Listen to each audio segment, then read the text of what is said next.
Olha só, a trajetória da taxa Selic no país já vem sendo de alta desde 2021. Esse gráfico mostra muito claramente isso. E o que tudo indica é que a alta da Selic vai continuar acontecendo na próxima reunião do Copom com um aumento de mais 1%, chegando ao patamar mais alto dos últimos 8 anos. O que pode acontecer com a nossa economia num momento como esse? O Brasil vai dar uma parada? O ponto é que para quem investe isso pode ser muito bom, como também pode ser muito ruim. No fim do dia, como é que você entende o que está acontecendo com a economia do Brasil e aproveita esse momento para ganhar muito mais dinheiro com os seus investimentos? É isso que a gente vai falar no vídeo de hoje.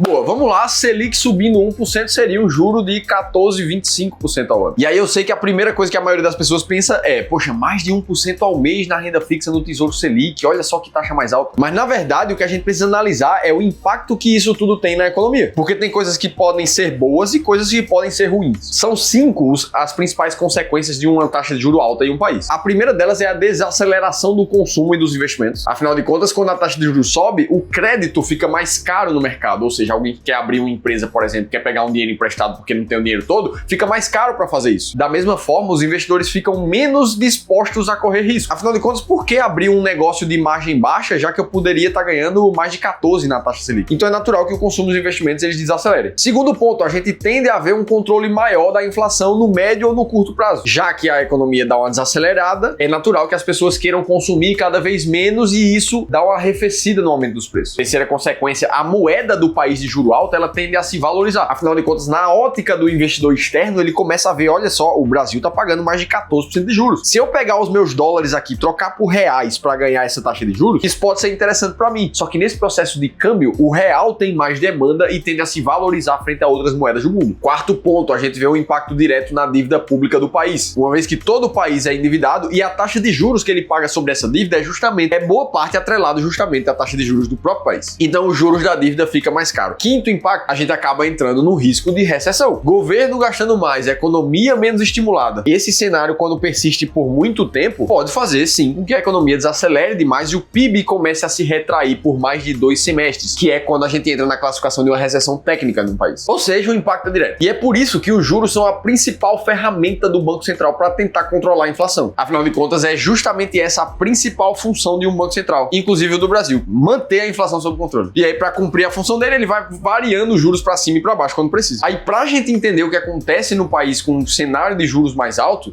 vamos olhar para uns casos históricos, como já aconteceu no Brasil, na Argentina, nos Estados Unidos também. No período de 2015 e 2016, a taxa Selic aqui no nosso país foi de 14,25. E é óbvio que o foco era controlar a inflação, só que a inflação mais alta ela não acontece por nada. Sempre existem algumas razões por trás de uma alta da inflação no país. No Brasil, naquele momento, a gente tinha algumas. A primeira delas era o gasto público do governo que estava descontrolado pra caramba. Política expansionista sem preocupação nenhuma. E pra gente perceber isso, basta olhar para os estudos da época mostrando como os gastos de iniciativas do governo cresceram. Principalmente no que diz respeito ali na parte vermelha dessa barra, que é a transferência de renda entre as famílias, e na parte de outras despesas concorrentes ali. Resultado disso acontecendo de forma recorrente, aumento da inflação. Em 2015, a gente chegou a ter uma inflação de mais de 10% aqui no Brasil. O segundo ponto que ajudou na alta inflação foi a crise política e econômica que a gente acabou vivendo, principalmente por causa do receio sobre o impeachment da presidenta Dilma, o que acaba aumentando demais a incerteza econômica e política de um país. E foi por isso que o risco Brasil, medido de forma internacional, acabou disparando junto com o câmbio na mesma época. A gente consegue ver isso por esse gráfico, medindo justamente o risco Brasil e a taxa de câmbio na linha azul escura. E aí, como o país está passando por muita incerteza, é natural também que boa parte dos investidores tirem o dinheiro do Brasil nesse momento, fazendo com que haja menos demanda pelo real e assim a gente perder valor da nossa moeda em comparação com o dólar, por exemplo. E é por isso que só em 2015 a gente viu o dólar se valorizar 49%, o que naturalmente aumenta os preços da gasolina, aumenta os preços do transporte e leva naturalmente mais inflação para a ponta, para o supermercado, para o consumidor final. E aí esses foram os efeitos que acabaram levando o ciclo de alta de juros ali no período do Dilma II.